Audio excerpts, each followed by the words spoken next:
Because we are true fighters. Yeah, two fighters. True fighters. True, yeah, of course. No, not YouTuber fighters. Huh? Not YouTuber fighters. Yeah, of course. They need to talk and talk shit about the fight because they want to sell something. The people know we are great fighters. We want to put a great fucking fight. Yeah. We don't need to talk I am sure in the end in the mid of September we will have one of the greatest fights ever happen in boxing, and I am sure of it. I am sure of it.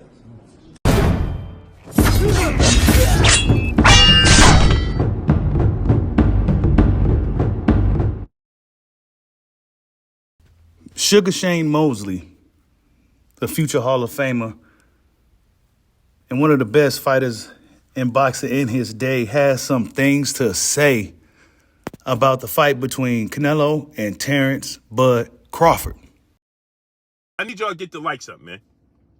Get the likes up. Smash the like button. But Shane Mosley, man, seems like he's preparing with Manny Pacquiao ahead of Manny Pacquiao's fight with Mario Barrios. Of course, more recently when we seen Shane Mosley, he was in the corner of Devin the Dream Haney, and now it seems to be they are at odds where Devin Haney came out and said something about Shane Mosley be sneak dissing, and he's pretty much a hater, and that the old school fighters be hating, and a lot of them made bad financial decisions, and they hate on the young fighters. Something like that, Devin Haney said, right? But nonetheless, Shane Mosley has something to say about Terence Crawford in his upcoming fight with Canelo Alvarez. And he simply says Canelo Alvarez is too big. But Shane says this, quote, "I think Canelo is too big for Crawford. If Crawford was a mover like the rest of them, then maybe he could have a good chance with Canelo." Now, he said if Crawford was a mover. Crawford isn't necessarily a mover. Last time we seen Bud move, and I talked about this quite a bit on the live streams, but last time he was really moving around the ring was the fight with Victor Postol. That was some years ago now, right? That was some time ago when he fought Victor Postol, and we haven't seen Crawford move around in the ring too much since then. But even yet and still, he don't sustain much damage in fights, even though he don't be moving around. And then, of course, this is from Boxing News 24, right? And as we all know, these guys, I get a kick out of their articles, but they can be highly and very biased and opinionated, but it's all good, right? And he says this: Crawford is going to be in for a surprise when he gets in the ring with Canelo and starts getting hit by him. He's bigger and stronger than Crawford's last opponent, Israel Midrimov. Once Crawford starts getting hit by Canelo, he'll understand that this is a much different type of fighter than his last bout against Midrimov. It's going to be harder for him due to his lack of size and advanced age. I don't think all this is going to apply for Bud, but this is what some people seem to believe, that the age is going to be a factor for him, and that Canelo Alvarez is just some super spectacular fighter with an unbeatable style, with Sonic-like speed and Hulk-like power and Doctor Strange-like intelligence. I mean, come on, right? You would have thought that Canelo Alvarez was the Goku of boxing, the way these guys are talking about him. But the Canelo that I've seen more recently against William Skull, like I said, and I'm going to keep using this, right? I'm going to keep saying this. Take away the fact that it was actually Canelo in there with William Skull. Take away it was some random Irish-looking guy in there with a random black dude who won that fight. Then it says, quote, from Shane Mosley. He says, "I think that being that Crawford is a fighter, that's going to be a problem. He's a fighter. He wants to fight. He can move a little bit, but his heart is not in moving. So he's going to have to sit there and fight with Canelo." So Crawford's going to have to sit there and fight with Canelo. That's going to be interesting. That's going to be very interesting indeed, sitting there and fighting with Canelo. Now, we all know Bud Crawford definitely likes to fight, and he isn't afraid of the challenge. He isn't afraid to get in the fire at all. He's one of the best fighters in boxing that likes to punch when you're punching. So that's very, very risky for a lot of guys. And a lot of guys don't like to do it too much. A lot of guys got to get better at it as they get better in the sport. But Crawford is a master at punching while you punching. And you got to be somewhat fearless to do such things, because then if you get hit, the damage could be twice as much as it's been if you had just been sitting there bracing yourself for it, right? And then it says this from Boxing News, man. They talking about Bud's aging legs and his mobility. And it says this: Crawford has gotten so old, and his inactivity has hurt his mobility. He's been fighting only one a year since 2020. That helped take away his mobility. He got comfortable once he started making millions, and he's been doing the bare minimum to stay active. When a fighter gets lazy after becoming a millionaire, this is what you get. Crawford has been living like a king, wealthy and rarely fighting. Now is about to catch up to him against the face of boxing, quote, right, on September 13th. Wow. Okay, so Bud been sitting out for a little minute, right? And it's funny, though, when Crawford sits out, almost a 40-year-old fighter, 37 years old, however old he is right now. Whenever he decides to sit out or fight once a year or whatever it is, it's a huge problem. Why? Because people want to see Bud. Let's just be honest. Even these hater guys want to see Crawford in the ring. He's the best guy, right? He's exciting. His fights are always thrilling. We don't know what's going to happen, right? But guys like Keith Thurman, guys like Errol Spence, guys like Dennis Ugas, guys like Gary Russell Jr., guys like Boo Boo Andrade, there's a plethora of guys that's been sitting on the sidelines for extended periods of time. Deontay the Bronze Bomber Wilder is another one. Andy Ruiz. I can just keep going on and on and on. You don't even see these guys, right? They totally, removed from boxing. Errol the Truth, Big Fish Spence Jr. All these guys are totally removed from the sport. At least with Crawford, we see him at the fights. We see him in the gym training younger fighters. We see him here. We see him there. We see him everywhere. He's all involved with the sport. Even if he's not in the ring boxing, he's still heavily involved with boxing. He's always at the fights. He's supporting the younger fighters. He's supporting his little bros. I mean, he's at the end phase of his career, right? And he's been one of those fighters that's had a hard time getting all the marquee names throughout his career. And now he's just going to just ride it out. He's been boxing since he was 7, 8 years old. What the fuck do you expect almost a 40-year-old guy to be fighting 4 or 5 times a year? Do we really expect that? Okay, 2 times a year, cool. But 1 time a year, Bud Crawford chilling, bro. He got 41 fights with 30-something KOs. He chilling, bro. And we haven't seen any real glaring signs of slippage in his game. And when we see Crawford in these big fights, right? The big fights. I'm not talking about just like the Mijamovs or the Mean Machines. I'm talking about like the Sean Porters, the Kell Brooks, the Errol Spences, the guys with the names. He always shows up and shows out in those fights. And he closes the show just like any other ordinary fighter. He still closes the show. And I don't expect no different against Canelo. Right with Canelo. He's that much bigger than you. I don't know. But everybody thinks Crawford is a great boxer, said Mosley. He's this, he's that, which he is. He's a great fighter. I think he's a great fighter at 140 and 47.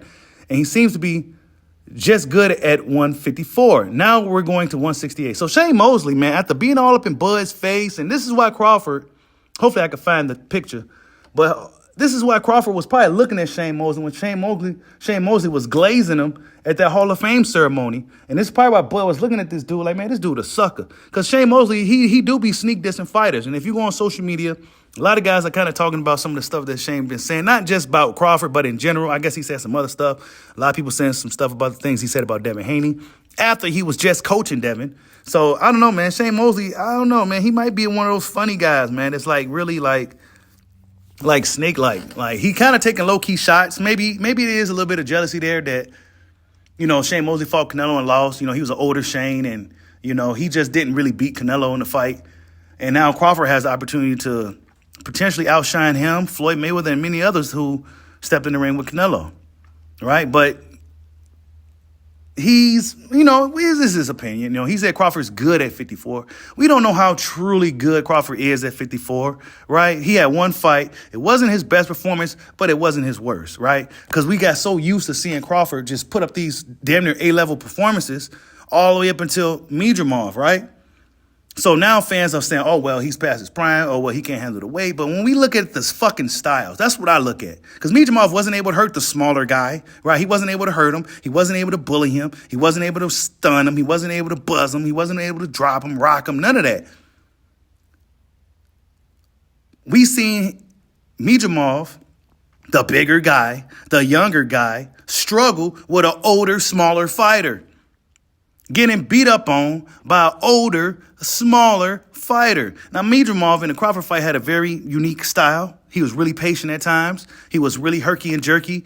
And he was moving around quite a bit in the fight. He had a lot of stamina in that fight. He was sidestepping. He was doing all kinds of stuff.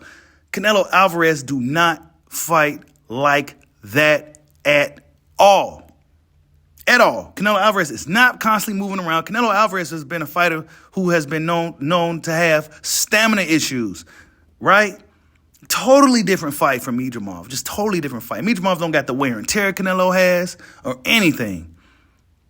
Then it says Turkey fight rules impact. Now Turkey changing the fight rules with the Tom and Jerry rule, and trying to make the ring size from 20 feet or whatever it is to 18 or whatever. But it says this: even if Crawford initially planned to move around a lot to defeat Canelo, he's likely changed his mind after hearing Turki Al-Sheikh's directive about not wanting Tom and Jerry type fights involving running. Crawford isn't going to want to displease Turkey, so he's going to fight more aggressively than he otherwise would have, which could work badly for him. So they just trying to conjure up a scenario in their brains to display Crawford just losing a fight, right? They coming up with all these minuscule, just these crazy, how's he go beat Bud? You know what I'm saying? What does he go do? He's just go beat him up or just walk in there and just start hitting on Crawford. Crawford ain't moving. Are you fucking kidding me, bro? Then it says he's a master now. He's been in the ring with everybody, said Mosley, when asked how much better Canelo has gotten since he fought him in 2012. From light heavyweight all the way down to 54, said Mosley. So he's dick riding Canelo, basically. Canelo should be a master boxer by now, just like I think Crawford is. But who's the better? Who's the better boxer? Actually, I'll say this. Kumite, 1987. We got a Kumite going on. We need a fighter to represent boxing, right? We got all different disciples in the world, all different styles in the world. Who would you pick to represent boxing? Canelo, a fighter who may need a catch weight. He may need a rehydration clause. He may need some type of stipulation. Or would you have a fighter like Crawford who take him how they come? He'll move up to your weight to see you, and he's going to beat you just because he's just simply going to beat you. Who are you going to pick? Who would you be confident in picking to represent boxing to fight in the Kumite? And if you say Canelo, then you glazing, bro. You glazing, bro. Right? Then he says, Canelo has all kinds of experience during his 19-year career, and he's faced a lot of better opposition than Crawford. There's no comparison. The only two good opponents Crawford has fought during his 17-year career are Errol Spence and Israel Midrimov. Spence wasn't even the same fighter that he was pre-car crash, and Crawford took advantage of that. Holy shit. These guys at Boxing News 24, bro, they do not like Bud Crawford, bro. And this is our good friend Chris Williams, of course. And then, of course, they said Crawford only fought two good opponents now. All of a sudden, he only fought two good opponents, bro. Just two good guys. Okay, well, then Canelo's going to be the third one. And then when he washes Canelo Alvarez, when he just simply dominates this dude, make him look like he don't belong in the ring, what are they going to say? Well, I'll tell you what they're going to say. They're going to say Canelo was past it. They're going to say Canelo was past his prime. They're going to say that Canelo been at 168 too long. They're going to say something, right? Oh, well, Canelo, he hasn't looked good in years. Crawford just caught Canelo when he was on a downslide. Canelo's old now. He's shot. They're going to say this stuff, bro. They're going to say this to diminish the great victory that Crawford will obtain September 13th. This is what's going to happen. I've been telling you guys for weeks what's going to happen. He's going to box the shit out of Canelo. Some guys think he's going to stop him. I'm not going to go that far to say that because Canelo, you got to show me that you can stop that guy. But nah, bro. So you mean to tell me that so Crawford just took advantage of the Errol Spence fight, even though Errol Spence was prolonging that shit, right? We got the whole storyline here on both channels, on Bushido Boxing and Bushido Box TV. We got the whole storyline. They was stretching the shit out of that fight, bro. Let's not sit here and change up the storyline of what really happened. Let's not make up narratives to fit our agendas here. We gonna call this shit exactly for what it is, right? Errol Spence was playing games, and I'm an Errol Spence fan, but Errol Spence was playing games with the Crawford fight, wrong side of the street. They built an invisible street to separate boxing, bro. There's no such thing as that right now, though, right? There's no size of the street. Everybody's fighting everywhere, whoever they can fight. But, I mean, look, man, the resume comparison Canelo fought the better opposition. Why? Because he was able to fight the fucking better opposition. Come on, man. How many times we gotta go over this resume argument, bro? The resume argument is, you got to know boxing to even understand what the fucking resume entails. When did this guy fight that guy? We can get really, really deep and start nitpicking resumes, because sometimes when these dudes got these names on these resumes, there is, if you look a little deeper, you'll find out that that fighter probably wasn't even the same guy he was at this period of time. He was an older guy. He was 38 years old and all that. But guess what? He still got that name on his resume. But that fighter may have been a shell of himself.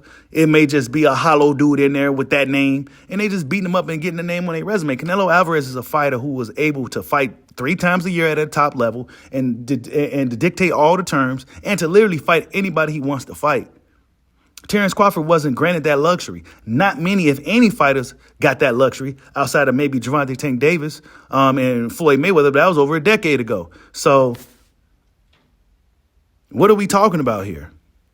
Just because Canelo got good guys to get in the ring with him to fight him because he's a lottery ticket for a lot of people, don't mean he'll go up in there and just beat every style that's in front of him. Because a very basic Bivol, and I think Bivol's great. I think he's one of the best fighters in boxing. But his style is pretty basic. And he beat Canelo Alvarez with some basic ass shit. A bunch of 1-2s and a bunch of straights. Basic shit.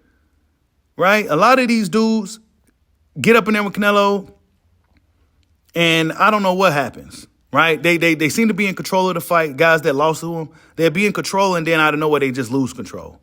You know what I'm saying? Mir Khan was out boxing the shit out of this guy until he got caught in the 6th round, right? Caleb Plant was out boxing the shit out of this dude until he started talking to him, being buddy-buddy in the 9th round, right? Billy Joe Saunders was playing right into Canelo's game. He could have easily, honestly, in my opinion, Billy Joe Saunders should have won that fight. But he leaned over into Canelo's biggest shots, and he was just leaning into all this shit. It made me look like it was a fix, bro. Jamel Charlo, no lion in him at all, just a straight kitten. And he just succumbed to Canelo Alvarez. He didn't even try to assert himself in a fight. He sat there and got hit by shit he seen coming yesterday, and it was just a bunch of foolishness. But get up in there with Terence Bud Crawford, it's going to be a totally different animal.